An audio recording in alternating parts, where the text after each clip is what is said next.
Imagine building the perfect supply chain. Millions of dollars invested, churning out product at record speed. The only issue, nobody wants to buy it. This exact risk splits the modern business world in two. On one side, traditional MBA programs swear by the business model canvas, the BMC, for building structural integrity.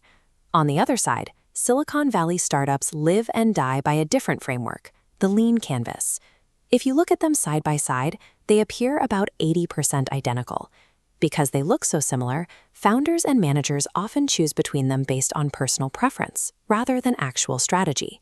But applying a traditional BMC to a completely untested idea usually leads to burning your capital on premature supply chains. Conversely, forcing a mature, scaling business to use a lean canvas strips away the operational depth they desperately need to survive. Grabbing the wrong canvas is a strategic liability that points your entire team at the wrong target. To understand why, we have to look at the DNA of these frameworks. Alexander Osterwalder built the business model canvas for the manager. It assumes you already have a product and a known customer base.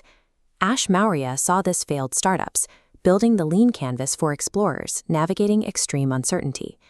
The traditional BMC optimizes known variables and constructs operational moats. The lean canvas has one job, forcing you to find problem-solution fit before spending real money. We are going to map out the exact structural differences between these two tools and give you a diagnostic test to determine which one your project actually needs. Business tools are defined entirely by the environment they are deployed in. A highly detailed map of Manhattan is useless if you've been dropped into the Amazon jungle. Look at the standard 9-box grid.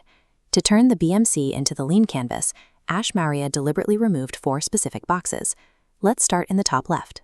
The BMC asks you to define your key partners. This directs your team to lock down vendor contracts and secure supply chains early on. The lean canvas replaces this entirely with problem. You are forced to ignore vendors and instead identify your target customers' top 3 pain points, along with the current alternatives they use to cope. Nailing down partners is excellent for scaling, but if the market rejects your product, those contracts become massive sunk costs. Obsessing over the customer's problem slows down your initial build, but it drastically reduces the risk of making something useless. Next is the Key Activities box, which the BMC uses to prioritize daily operational efficiency and manufacturing processes. The lean canvas swaps this for Solution. Instead of optimizing operations, your focus shifts entirely to building a minimum viable product based strictly on those 3 pain points. The traditional canvas helps you maximize margins on a finalized product. Instead, the lean canvas demands a rough, unpolished prototype designed solely to extract rapid feedback from the target market. By removing partners and operations, these first 2 swaps deliberately break the illusion that you have a functioning supply chain. They force you out of the building to have uncomfortable conversations with real customers. The third swap happens in the Key Resources box. In a traditional model, this is where you catalog your capital, patents, and human resources to build defensive walls around your business. The lean canvas changes this to Key Metrics. It replaces static assets with actionable data points, like pre-order volume or repeat usage rates. Cataloging resources is essential for a mature firm, but it creates a false sense of security for a startup.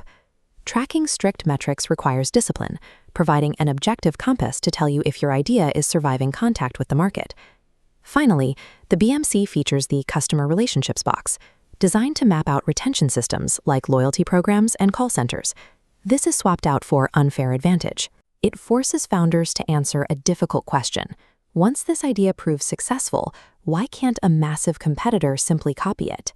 Look at the complete transformation.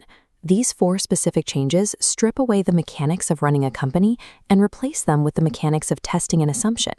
The lean canvas is a calculated structural shift designed to turn a document of certainty into an engine for mitigating risk. To stop guessing, look at this diagnostic flowchart based on your primary risk profile. We start at the top with one question. Are you trying to manage a model or find a model? If you already have a working product and known customers, your primary threat is operational risk. You need to control costs and increase efficiency.